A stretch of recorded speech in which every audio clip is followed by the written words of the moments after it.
100 പേരെ ഒറ്റപ്പെടുത്തി കളിയാക്കി ചിരിച്ചാലോ അല്ലെങ്കിൽ 100 പേരെ ഒറ്റപ്പെടുത്തി എന്നെയൊക്കെ പറഞ്ഞാലും എനിക്ക് അങ്ങനെ ഒരു തൊള്ളി പോലും ഞാൻ താഴത്തില്ല.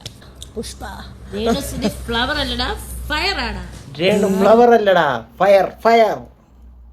അത് നമുക്കറിയാലോ, പുറത്തൊക്കെ കത്തിച്ചിട്ടല്ലേ ഉള്ളു പോയിക്കണേ. അത് പോട്ടെ. അങ്ങനെ ബിഗ് ബോസ് സീസൺ 7 അങ്ങനെ എല്ലാവരും കളി തുടങ്ങിയിരിക്കുകയാണ് സുഹൃത്തുക്കളെ.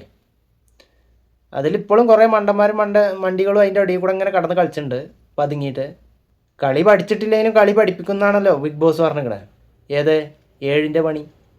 ഇന്നത്തെ ബിഗ് ബോസ് കണ്ടപ്പോൾ എനിക്കെന്താ തോന്നിയെന്നറിയും, തനി ചന്തയിലൊക്കെ കേൾക്കൂലേ ബഹളം, അതേപോലെ. എന്നിട്ട് അതിൻ്റെ പിന്നാലെ നടക്കണ കുറേ ആത്മാക്കളും. അപ്പോൾ ആദ്യം മുതലേ നമുക്ക് അനീഷിൽ നിന്ന് തുടങ്ങാം. വന്നത് മുതലേ ആൾക്കാരെ ചൊറിഞ്ഞ് ഒരു ചൊറിയൻ ചേമ്പായി. സത്യം പറഞ്ഞു കഴിഞ്ഞാൽ ഇവർക്കൊന്നും ഒരു ക്യാരക്ടറില്ല. ഇവരൊക്കെ ഓരോ സീസണിലെയും ഓരോ ക്യാരക്ടറുകൾ ഇങ്ങനെ അനുകരിച്ചുകൊണ്ടേ ഇരിക്കുകയാണ്. ഈ ചൊറിയൻ ചേമ്പ് എന്താ കാട്ടണമെന്നറിയോ, കഴിഞ്ഞു പോയ സീസണിലെ രജിത് കുമാറില്ലേ, അതിനെ പോലെ അനുകരിക്കുക. എന്നിട്ടിപ്പോൾ എന്തായി, രതീഷിൻ്റെ പോലെ. എന്നിട്ട് ഈ മണ്ടന്മാർക്കൊന്നും അറിയാതെ ഈ മണ്ടന്മാരെല്ലാവരും പാടെ കൂടിയിട്ട് അനീഷിൻ്റെ പിന്നാലെ. ഇതുകൊണ്ടൊക്കെ എന്താ ഉണ്ടാകണേ, അനീഷ് അടിച്ച് കയറി തന്നെ. എന്തായാലും പതിവ് പോലെ രാവിലെ ഒരു സോങ്ങൊക്കെ ഇട്ടിട്ട് എല്ലാവരും ഒന്ന് എനർജറ്റിക് ആക്കി. അത് കഴിഞ്ഞ് നമ്മൾ രജിത്തില്ലേ മുൻഷി, ഒരച്ഛൻ പട്ടം നേടാൻ നോക്കിയതാ, പക്ഷേ പണി പാളി.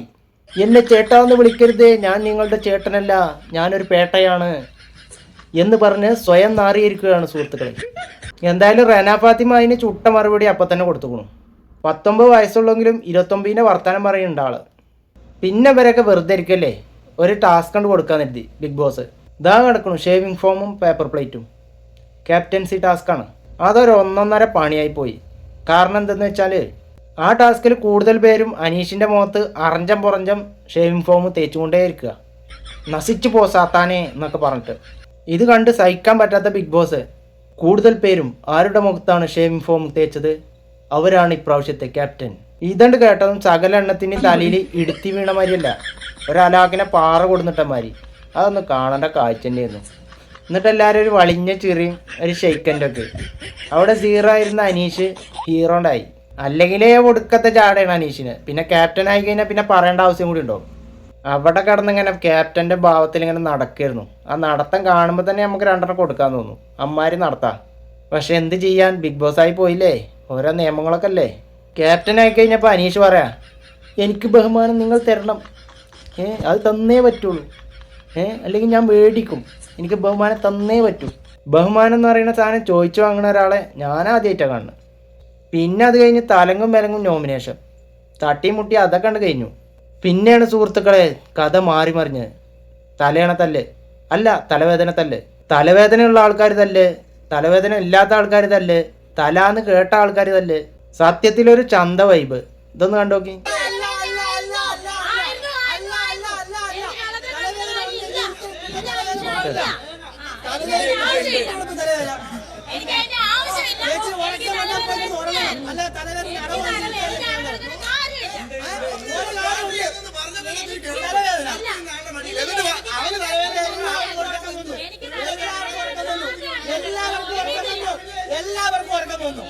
ഇതിൻ്റെയൊക്കെ മെയിൻ എന്താണെന്നറിയോ, അപ്പാനി ശരത്തില്ലേ, ഓൻ വന്ന മുതൽ തന്നെ രേണുവിനെ ഒരു നോട്ടം വെച്ചുക്കണു. ഏത് പുറത്ത് നെഗറ്റീവ് ആണെങ്കിലും അത്യാവശ്യം ഫേമസ് ആയിക്കണല്ലോ രേണു. അപ്പോൾ അതിനെ പിടിച്ചു കഴിഞ്ഞാൽ ശ്രദ്ധ നേടാൻ വേണ്ടിയിട്ടേ, ക്യാമറ എങ്ങനെ വരാൻ വേണ്ടിയിട്ട്. ഓനിക്ക് അല്ലാതെ തന്നെ അത്യാവശ്യം ഫാൻസും കണ്ടിക്കൊണ്ടൊക്കെ ഉണ്ട്. പിന്നെ എന്തിനാ ഈ രേണുവിൻ്റെ പിന്നാലെ പോകണമെന്ന് അറിയില്ല. പിന്നെ അപ്പാനി അഭിലാഷും അറഞ്ചം മുറഞ്ചം തെറിയല്ലാത്ത ഒക്കെയാണ് പറയുന്നതാണ്.